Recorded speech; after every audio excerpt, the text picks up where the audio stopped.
For decades, this was the final stop for hundreds of South African death row. Under apartheid, men were hanged behind these walls.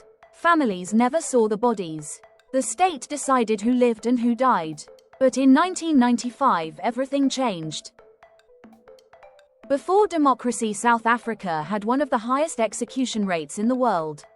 Between 1910 and 1989, more than 4,000 people were executed. Most of them were black South Africans. Pretoria Central Prison, now known as Kosi Mampuru II, was the center of death row. Here, the apartheid state carried out its ultimate punishment, hanging. Then came 1990. Nelson Mandela was free. The country was changing and preparing for its first democratic election in 1994. A new constitution was being written, and one that promised life, dignity and equality for all. But there was one big question. Would South Africa's new democracy still kill in the name of justice? The answer came in a landmark case. The state versus Mqwanyana and Mchunu. The two men, Themba Mqwanyana and Mchunu, had been sentenced to death for murder under the old law.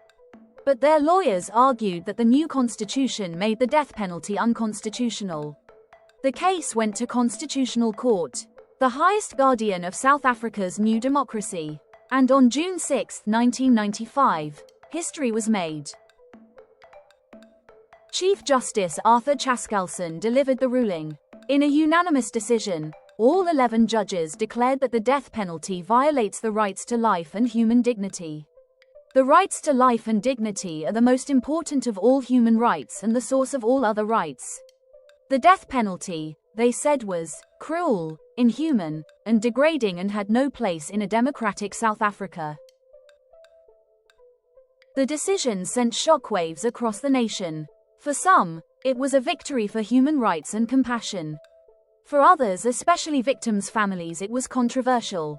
But all death row inmates had their sentences commuted to life imprisonment. And since then, no one has been executed in South Africa.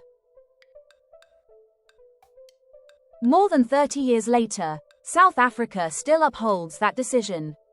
The death penalty remains banned, a symbol of the country's journey from oppression to justice. Even as crime and violence rise, leaders and judges continue to say, justice cannot come through killing.